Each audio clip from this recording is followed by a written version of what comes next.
Semua barang yang ada di sekeliling kita yang man-made, yang bukan ciptaan alam, sebelum tercipta dia ada di sini dulu. Jadi inilah kunci dari penciptaan.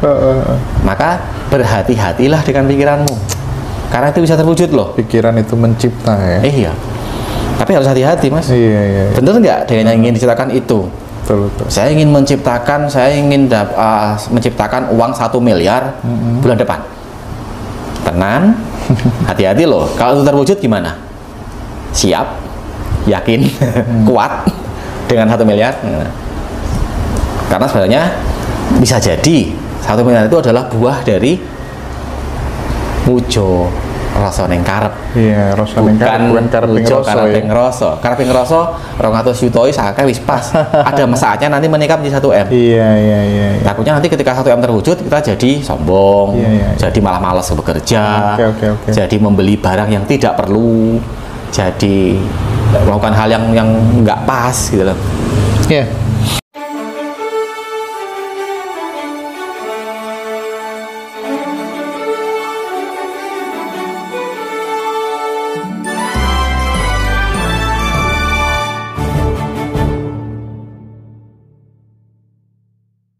Terus ini Pak, terkait dengan the power of now, apa yang bisa panjenengan sampaikan kepada kita?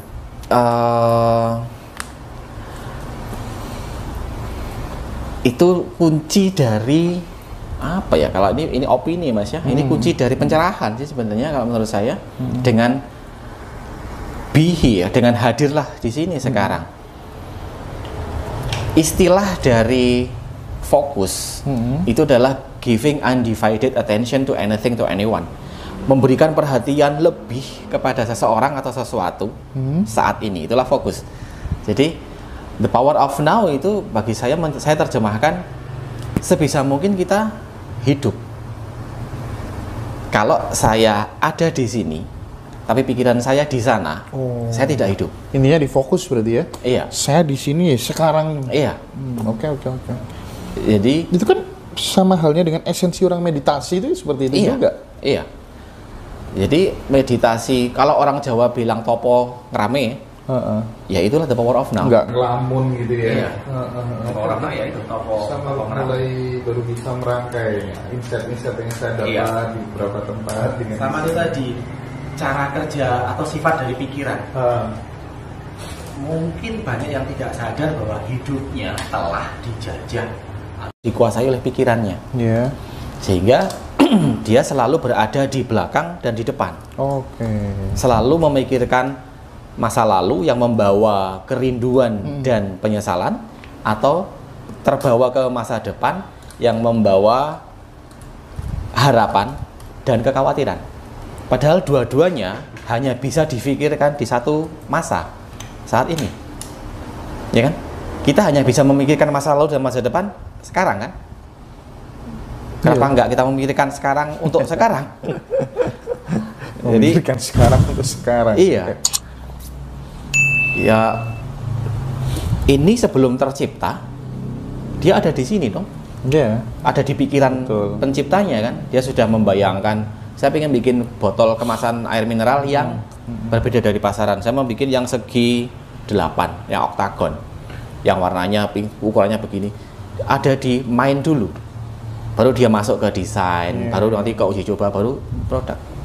Semua barang yang ada di sekeliling kita yang man-made, yang bukan ciptaan alam, sebelum tercipta dia ada di sini dulu.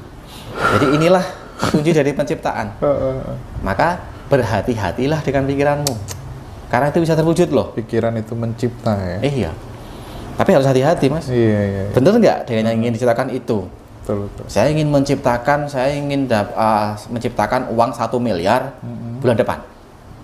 Tenang, hati-hati loh. Kalau itu terwujud gimana? Siap, yakin, kuat dengan 1 miliar. Karena sebenarnya bisa jadi 1 miliar itu adalah buah dari mujo rasa ning karep. Iya, rasa ning karep bukan kareping rasa. Kareping rasa 200 juta sakake wis pas. Ada saatnya nanti menikah menjadi 1 M. Iya. Takutnya nanti ketika 1 M terwujud kita jadi sombong, jadi malah malas bekerja, jadi membeli barang yang tidak perlu, jadi melakukan hal yang nggak pas gitu loh. Ya, saya bertanya-tanya nih, kenapa Pak Dayu punya mimpi untuk mendirikan sekolah budi pekerti? Latar belakangnya bagaimana? Saya ada di sini. Itu kalau ditanya latar belakang dari perenungan pertanyaan ke diri saya. Buat apa Tuhan menciptakan saya? Karena itu mungkin juga pertanyaan yang hinggap di semua manusia. Benar. Banyak orang tanya soal itu. Kenapa saya di sini? Kok Tuhan repot-repot segala menciptakan saya? Saya tidak minta pada ayah ibu saya untuk bercinta saat itu dan melahirkan saya, gitu loh. Tapi kok saya sampai lahir dan saya sampai ada dan sampai sekarang saya masih hidup. Misi kelahiran di bumi itu apa? Gitu. Saya mensimulasi jawaban sama pertanyaan lagi. Apa sih yang harus saya raih dalam hidup ini? Apa sih yang harus saya cari dalam hidup ini? Akhirnya saya capek dengan jawaban karena nggak ada yang terasa pas. Akhirnya yang saya salahkan adalah pertanyaannya. Kenapa harus ada pertanyaan itu?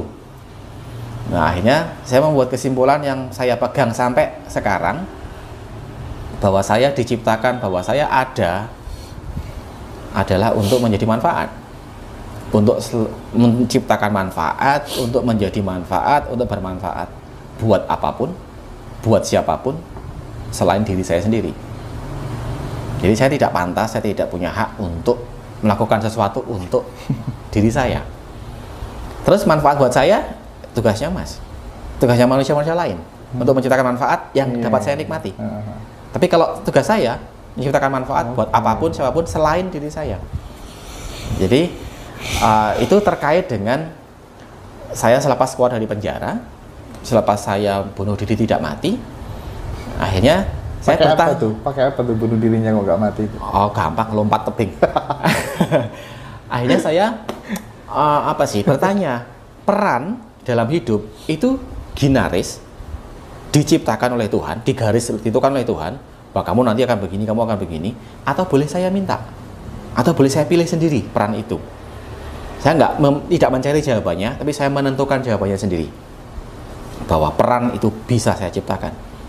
Jadi saya bukan minta tolong pada Tuhan, saya ngabarin Tuhan, Tuhan, saya lagi menciptakan peran supaya saya bisa bermanfaat buat apapun dan siapapun selain diri saya, dalam wujud menebarkan ajaran budi pekerti.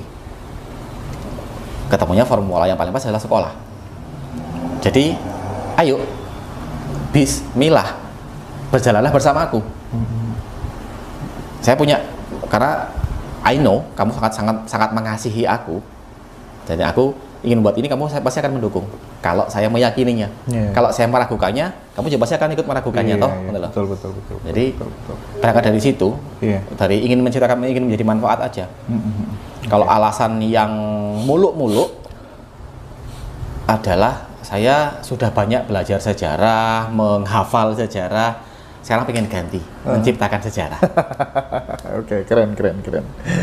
Oke, pertanyaan final barangkali ya. Saya lihat di belakangnya penjenengan tuh banyak keris ya. Oh bukan, ini kitab suci, Mas. Oh, kitab suci. Iya. Kenapa kok disebut kitab suci itu, Pak? Filosofinya apa sih, filosofinya dari keris itu?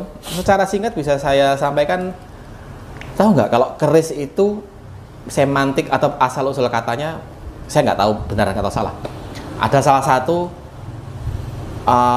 ujaran yang mengatakan bahwa keris itu adalah sinengker aris. Sinengker? Aris. Keris, sinengker aris. Sinengker itu tersembunyi. Oke.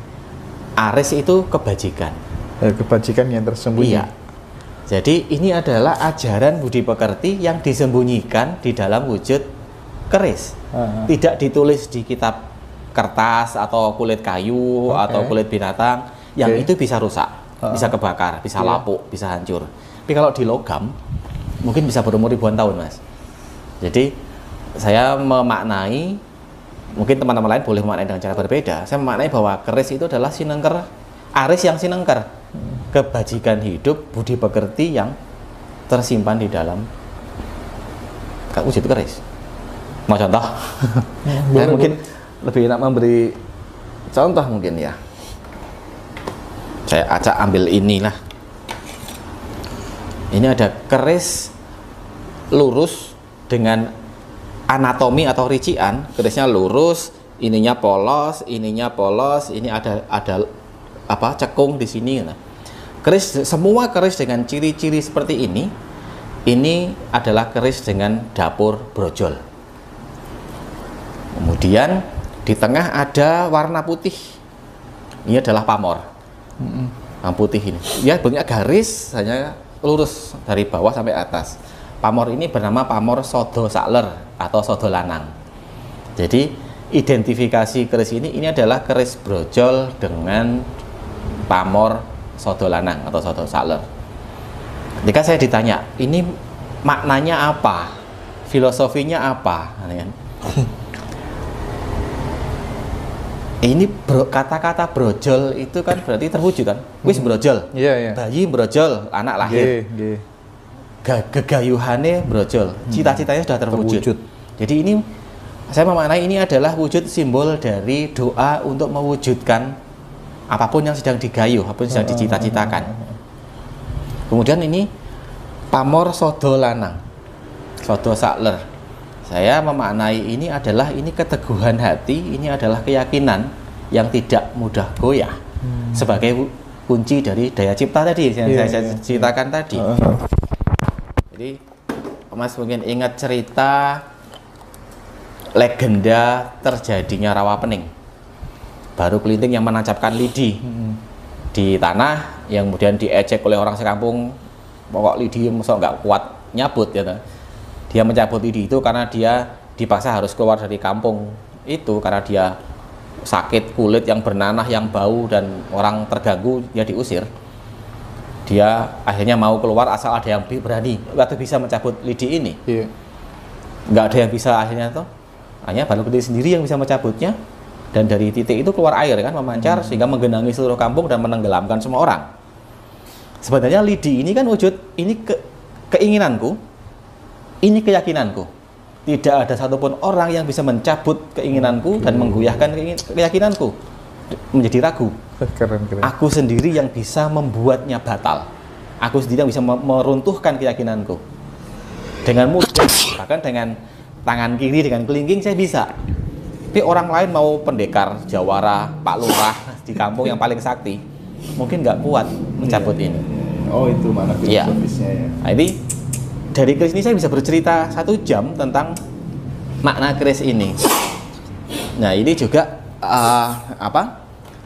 salah kaprah di dunia keris yang ingin pelan-pelan kalau bisa saya bantu luruskan bahwa jangan sampai keris diidentikan lagi dengan stigma negatif, klenik, praktek perdukunan, bisa terbang, ada kodamnya, ada jinnya, atau santet atau apapun, atau musyrik, syirik bahkan gitu loh.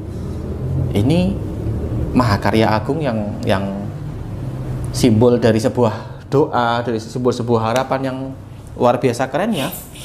Dan ketika ini diceritakan maknanya apa, filosofinya apa, kemudian diterapkan dalam kehidupan sehari-hari, kan keren toh Mas? Betul itu kalau dibilang kitab suci.